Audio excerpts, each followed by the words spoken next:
안녕하세요, 이정민입니다. SF 영화의 최대 걸작이라고 하면은 2001 그 스페이스 오디세이를 많이들 꼽습니다. 아마 이 스페이스 오디세이가 다시 갈게요.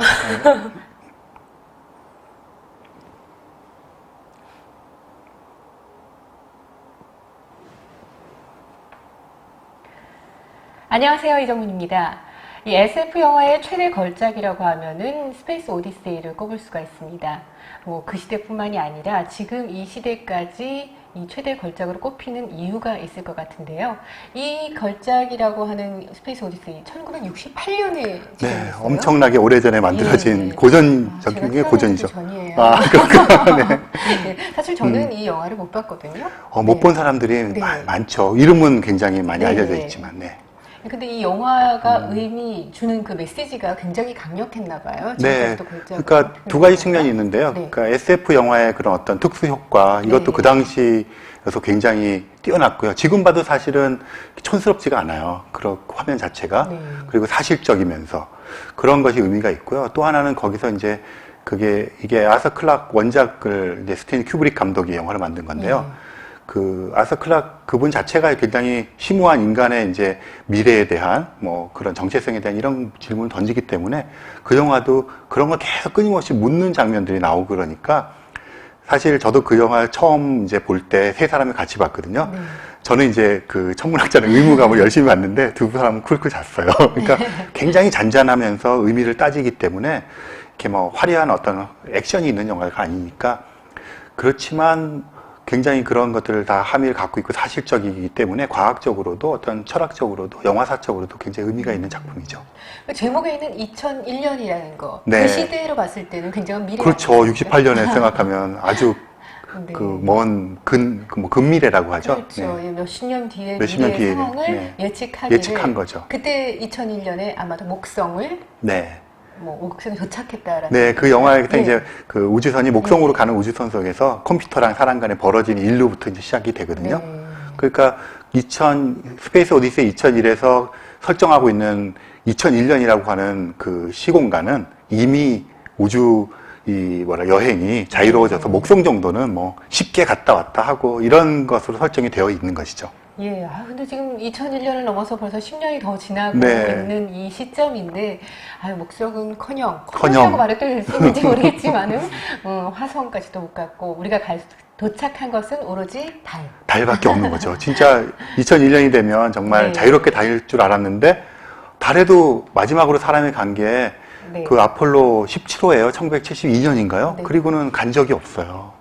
사실 이게 영화에 비해서 고작 이 정도라고 얘기를 했지만 고작이 아니지 않습니까? 고작이 아니죠. 그렇게 가는 것도 대단한 거지만 이제 영화의 상상력이 훨씬 더 많이 앞서가 있었던 것이죠.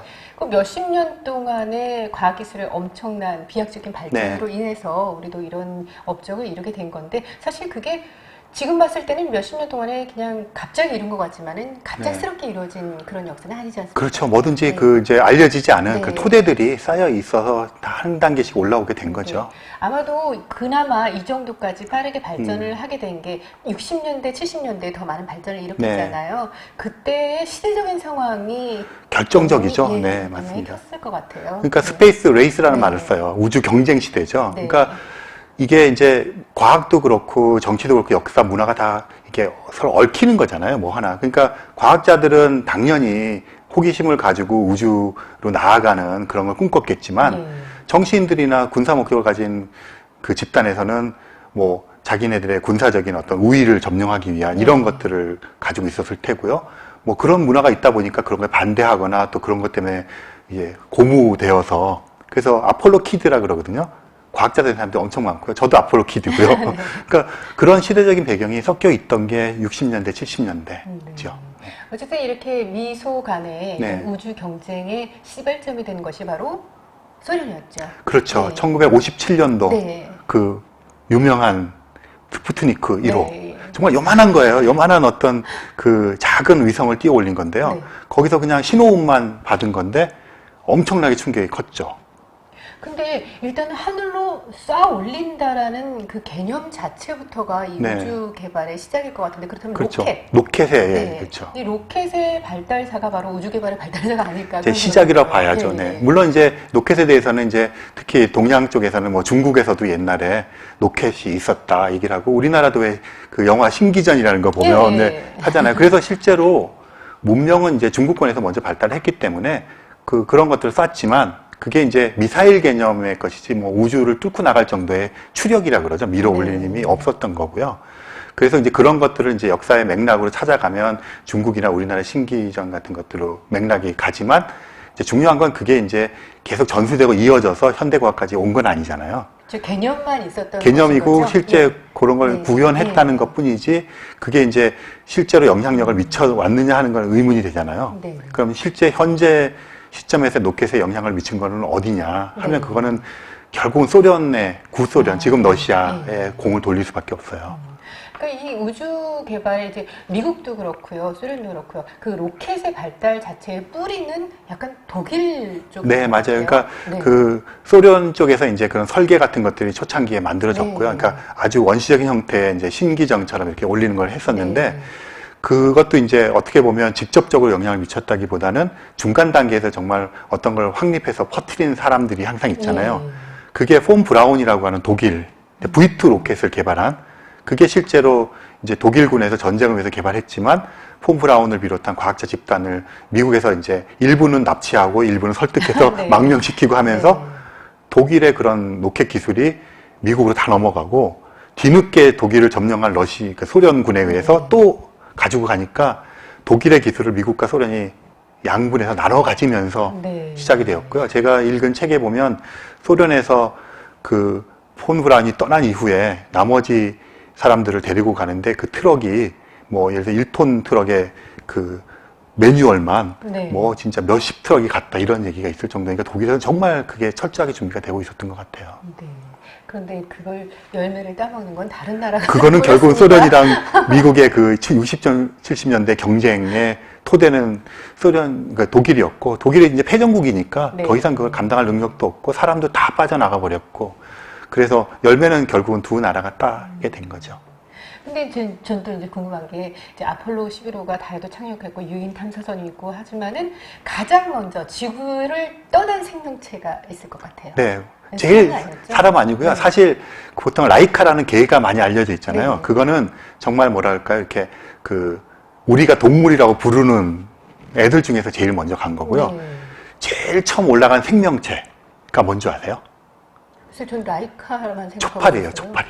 예. 이것도 물론 소련에서 예. 먼저 했기 때문에 소련에서 했는데 초파리를 제일 먼저 보냈어요. 왜냐하면 초파리가 아시다시피 이게 굉장히 빨리 변이를 하잖아요. 네네. 그래서 실험실에서 많이 쓰잖아요. 그런 걸 보기 위해서 초파리가 그래서 지구 생명체 중에 인위적으로 제일 먼저 우주로 간 게 초파리였어요. 그냥 라이카는 이제 우리가 보기에 동물 같아 보이는 애가 네네. 처음 간 거고요. 그럼 라이카가 갔다는 것까지는 알겠는데 네. 그 결과가 어떻게 됐어요? 아, 그게 슬픈 얘기예요. 그러니까 이게 사실은 로켓이 가면 네. 돌아오게 하는 것까지 해야 되잖아요. 네. 근데 초창기에는 일단 쏴서 뭐 100km 통과하느냐만 보고 얘는 그냥 떨어지는 거, 추락하는 거거든요. 라이카도 마찬가지로 얘를 올려보내서 얘가 몇 시간 동안 생존하는지를 체크하고 얘는 그냥 죽어버리게 되는 거죠.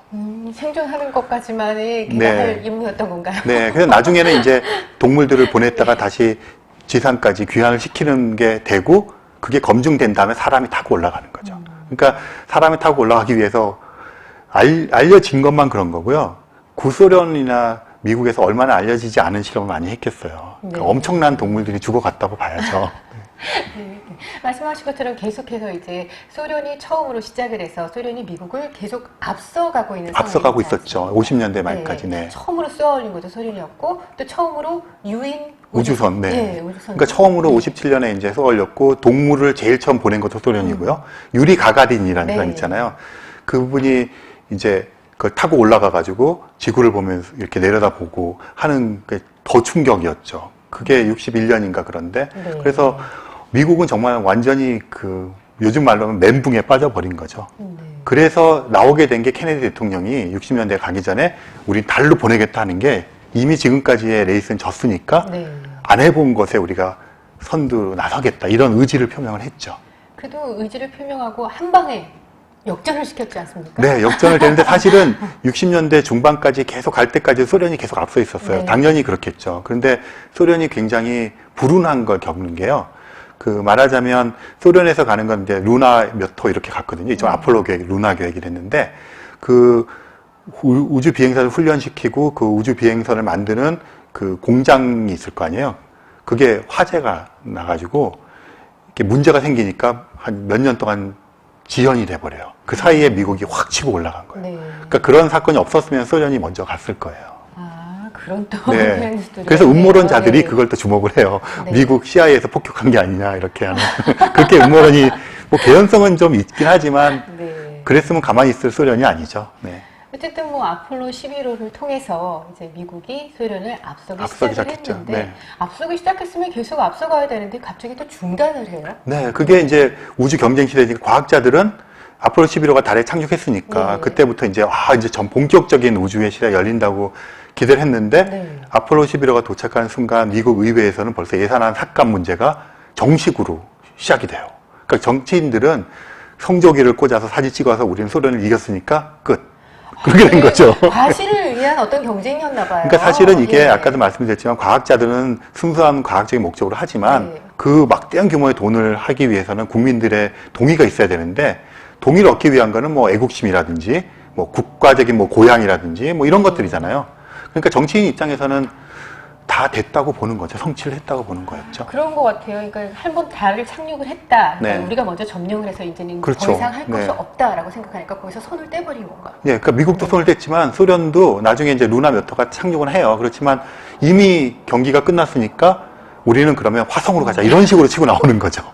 네. 뭐 최근 들어서 다시 이제 달 탐사에 대해서도 이제 많이 관심을 네. 갖고 있는 것 같으니까 그나마 다행인 것 같은데요.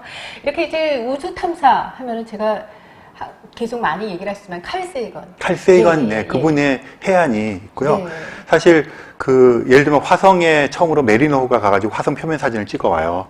그런 것의 현장 또는 아폴로 계획의 현장 또는 뭐 바이킹이라고 하는 화성 탐사선의 현장 이런 모든 프로젝트에 칼 세이건이 항상 참여를 해요. 어떤 형태로든. 그러니까 정말 우주 탐사에 뭐 처음이자 마지막을 장식하는 그런 사람이었죠. 네. 그러니까 우리가 이렇게 우주를 탐사하려고 하는 목적, 그냥 이렇게 지구에서 안주하지 않고 우주로 계속 나아가야 하는 이유, 그 네. 이유에 대해서도 칼 세이건이 한마디를 하셔가지고 전 참 이게 인상 깊더라고요. 네. 그 말씀 한번 읽어드릴게요. 네. 인간은 별의 재로 만들어졌다. 이 인간의 기원과 진화는 머나먼 우주의 사건과 연결되어 있다. 그러니까 우주 탐사는 곧 자기 발견회로의 여행인 것이다. 네. 굉장히 멋있는 말인 것 같아요. 그렇죠. 이제 물론 네. 이제 현실적으로는 네. 소련, 구소련과 네. 이제 미국의 경쟁이라고 한 것 때문에 돈이 모이고 거기에 동조하는 과학자들과 시민들의 지지 이런 것들이 했지만 그런 것을 떠나서 결국 우리가 왜 가야 되는 데는 가치를 네. 얘기해줬다는 게 굉장히 우리로 하여금 풍성하게 만드는 네. 그런 계기가 됐던 거죠. 뭐 이런 말을 듣고 나면은 우주 탐사를 해야 되는 건 우리한테 어떻게 주어진 과제가 아닐까 맞아요. 좀 고향으로 돌아가는 뭐 네. 그런 것일 수 있고요. 그런 네. 생각이 듭니다. 네, 오늘 말씀 감사합니다. 네.